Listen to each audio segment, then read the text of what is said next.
Today, we're diving into a story that's at the absolute heart of Cambodian identity.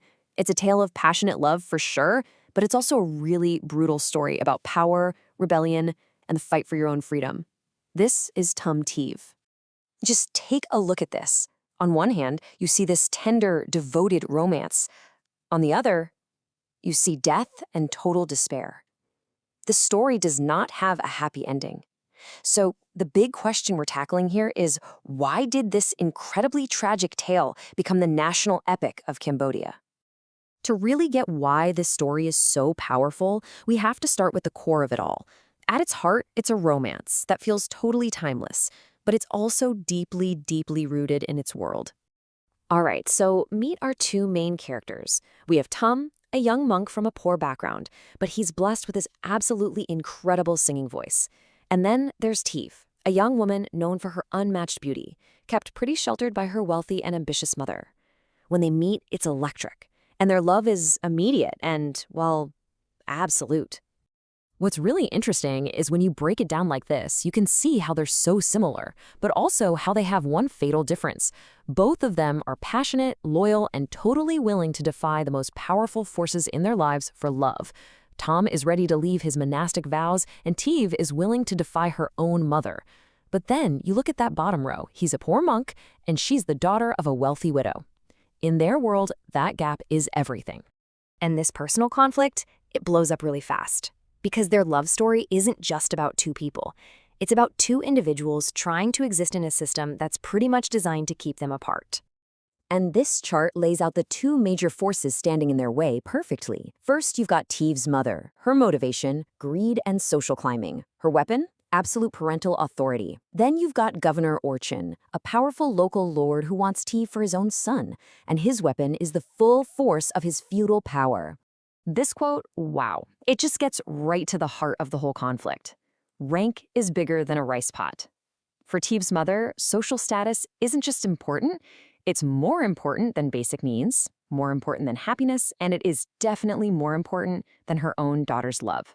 And that brings us to the real tension of the story. When your whole society is built on this rigid hierarchy of power and wealth, what does it actually cost to follow your heart?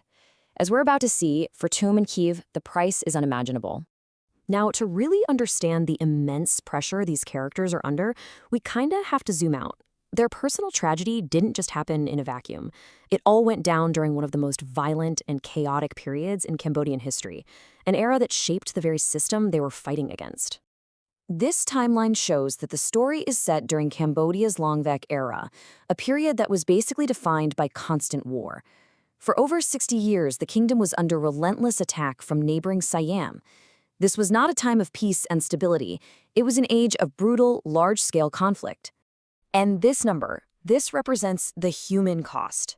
When the capital city of Long Vec finally fell in 1593, it said that 90,000 Cambodian people, artists, scholars, everyday citizens, were captured and taken to Siam.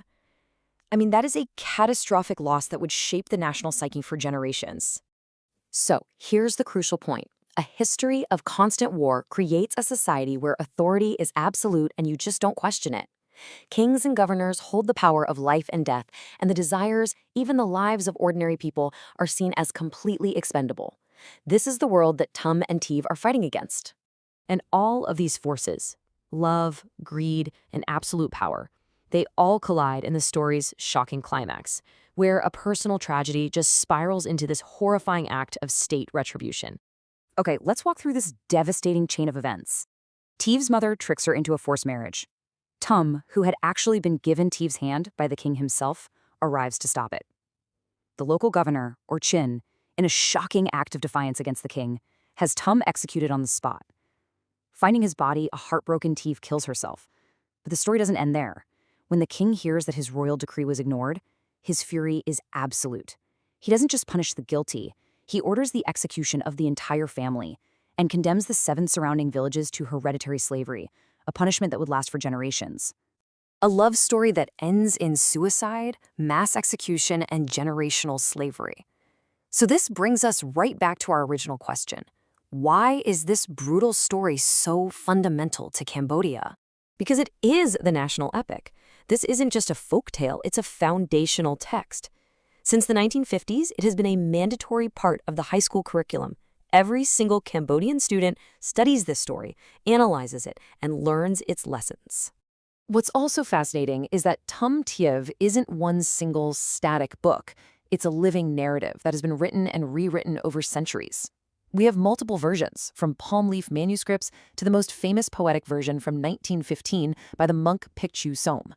This constant retelling just shows you how deeply the story resonates. So here's the bottom line. Cambodians don't just study Tum Teav as a romance. They study it as a profound commentary on power, social injustice, and the eternal struggle for individual liberty. It's like a mirror reflecting a deep-seated national memory of a time when individual lives were crushed by arbitrary power, a memory forged in the violence of the Long Vec era. And that leaves us with the story's central, lingering question. Is it a cautionary tale, a warning to young people about the dangers of impulsive passion that defies tradition?